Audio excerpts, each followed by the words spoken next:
Society के सभी सदस्य, पदाधिकारी, उनके मित्रगण, शुभचिंतक जो यहाँ उपस्थित हैं और आने वाले हैं, उन सबको इन तमाम कवियों की तरफ से भारतीय गणतंत्र के महापर्व की मैं हार्दिक बधाई और शुभकामनाएं देता हूं।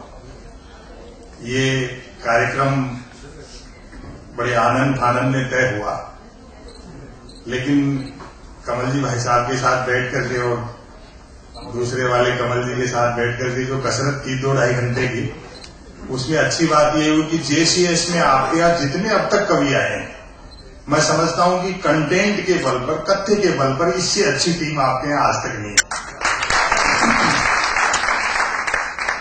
चकल्लस करने वाले, लफाजी करने वाले, वाणी विलास करने वाले, निरर्थक बातों से या हरकतों से हंसाने वाले ऐसे कवि जयपुर में 10-5 बार तो साल में मैं बुला लेता हूं, लेकिन जिनके कथ्य में दम है और जो अपनी बात के लिए पहचाने जाते हैं, सबसे मुश्किल काम होता है 100-150 लोगों में कविताएं सुनाना।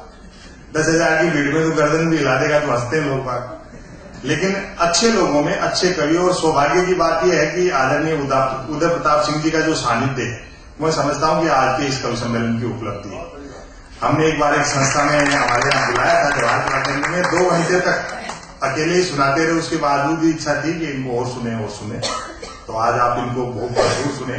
देश के बड़े कवि हैं, समाजवादी पार्टी के सांसद रह चुके, और इनके यहाँ थोट है कविता में, एक पंक्ति में आप सुनेंगे। ये राम मनोहर लोहिया जी और आचार्य नरेंद्र देव ऐसे लोगों के साथ में रहे। तो आज की रात आप सब बैठेंगे, और कवियों से भी निवेदन है कि कविताओं की लंबाई कम रखें और गहराई ज्यादा रखें। क्योंकि थोड़े लोगों में कोई बात आगे तक पहुंचे तो अच्छा लगता है। सब लोग, एक बार उदय प्रताप सिंह तो मना ही कर दिया था कि मैं नहीं आ पाऊंगा। कल ये देहरादून थे, सुबह 10 बजे दिल्ली आए, फिर इनकी फ्लाइट करवाई कमल जी ने, और आज ये आ पाई हम सबके बीच में। हमारा सौभाग्य है। कवियों का संक्षिप्त से परिचय मैं आपको फिर दे दूं। भाई तेज नारायण बेचैन भिन्न मुरैना जैसा बताया, डाकुओं के इलाके से हैं। डाकू उन्मूलन कार्यक्रम खूब चलाया, लेकिन उस नस्ल का एक आध आदमी तो रह गया अभी। सरकार ने अपने स्तर पर। भाई तेज नारायण बेचैन। सरिता शर्मा जी दिल्ली से आए हैं, बहुत बढ़िया कविताएं लिखती हैं, और मैं माफी चाहता हूं कालाजी भाई साहब ने इनके नाम के पहले श्रीमती कहा, उससे श्रोताओं की संख्या पर असर पड़ता है। मैं पूछा था कमल जी ने, बोले जी आगे श्रीमती मांडा के, मगा मांड कर क्यों 100 आदमियों को नुकसान करो। जयपुर आने की आदत तो जाना था। Colonel VP Singh ji army में कर्नल है, पुणे में इनकी पोस्टिंग है। करगिल का युद्ध हो या जो तो सीमा पर जो सारी गतिविधियां होती हैं वो उनके साक्षी रहे हैं। और इनकी सबसे मोटी बात क्या है कि वीर रस के नाम पर आज एक चीज हो गई, मुसलमानों को या पाकिस्तान को गालियां देना, और अखबार की जो खबरें हैं चिल्ला चिल्ला करके उनको पढ़ते हैं। आप इनको सुनेंगे तो इनका अध्ययन बहुत गहरा है, चिंतन जो है वो बहुत व्यापक है। कहीं आपको ऐसी शब्दावली नहीं मिलेगी। वीर रस अलग चीज है, ओज है, ये ओज के हस्ताक्षर है, जो एक पुरानी परंपरा थी, श्याम नारायण पांडे, अमर प्रताप वर्मा, ये जो उस परंपरा के आप वाहक हैं आदरणीय कर्नल वीपी सिंह जी। उदय प्रताप सिंह जी के लिए बताया, आस्करण अटल जी मुंबई से आए हैं, और फिल्मों में भी, इंडस्ट्री में भी काफी काम किया। राजश्री प्रोडक्शन की जो पिक्चर थी विवाह, उसके डायलॉग भी नहीं इन्होंने लिखे थे। फिल्म का जो हश्र हुआ वो आप जानते हैं।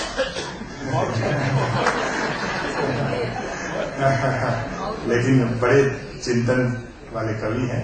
रमेश शर्मा जी हिंदी गीत की नई पीढ़ी का सबसे प्रमुख हस्ताक्षर, और मैं देखता हूं कि कर्नल साहब और रमेश जी तो हर साल लाल किले के कवि सम्मेलन के हीरो रहते हैं। पिछले 5-7 साल में, इस बार रमेश जी नहीं जा पाए, लेकिन कोई ऐसा साल नहीं आता जब ये दोनों लोग वहां नहीं हो। लाल किले का कवि सम्मेलन अपने आप में एक बड़ी उपलब्धि माना जाता है। अब हमने इस कार्यक्रम को शुरू करते हैं। तमाम सब परिचित सब आप लोग बैठे हैं कि मुस्कुराती जिंदगानी चाहिए, काव्य में ऐसी रवानी चाहिए, सारी दुनिया अपनी हो जाती है, बस एक उसकी मेहरबानी चाहिए, एक उसकी मेहरबानी चाहिए। तो एक निवेदन कर दूं, जहां जहां किसी कवि की कोई बात आपको अच्छी लगे, आजकल कवियों की आदतें खराब हो गई, जब तक ताली नहीं बजे तो ऐसे लगता ही नहीं कि साहब हमारी बात आप तक पहुंचती है।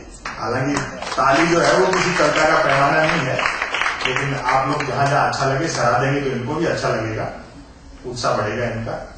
मैं पहले कवि के रूप में आमंत्रित करना चाहूंगा भाई तेज नारायण बेचैन को, वो इनके हस्ताक्षर हैं, और आप उनकी बात सुनेंगे, आपको अच्छा लगेगा। जयपुर का जोड़े की बात तो कालाजी भाई साहब बताई बड़ी तरकीब से बात करे थे, मतलब पूरी बात ठीक ठाक करके अंत में एक या वो चीज छोड़ देगा कि आगे वो सोचेगा यार वो सबक करे विरोध में जो अब आज यहाँ बात कर रहे थे, मैं बैठे जा मैं कोई एक प्रोग्राम करे तो मैं बोले जी साहब प्रोग्राम बहुत अच्छी हुई, कहीं बहुत जबरदस्त व्यवस्था अच्छी और अगली बार भी कराना तो व्यवस्था बहुत ही जोरदार इशू भी अच्छी कराना, मैं थोड़ा जनरेटर ने आगे सरकवा दीजिए यो जो संपुट लागे थे यो बहुत बाद दिनेश जी भाई साहब जी खाना खा गया तो गाजर आलू ले गया एक सज्जन पास में से निकला बोलो फाइनल तक चाल लो थे या जो शब्दावली थे ना ये आते ही मिले थे सारे बातमा से बात निकाल लो। केपी सक्सेना जी बाबू जी एक बात कहा करते थे, मैं तेज नारायण को बुलाऊं उसकी भूमिका में व्यंग्य कहां पहुंचता है।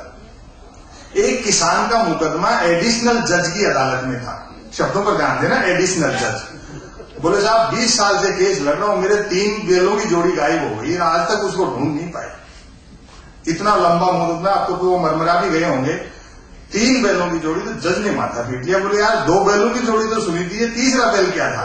बोले जी वो एडिशनल था।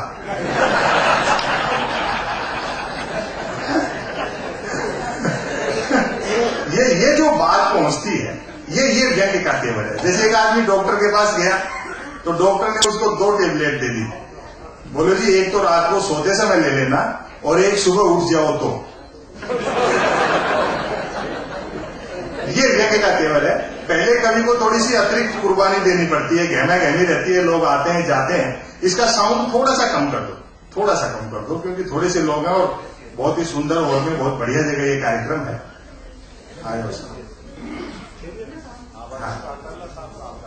हाँ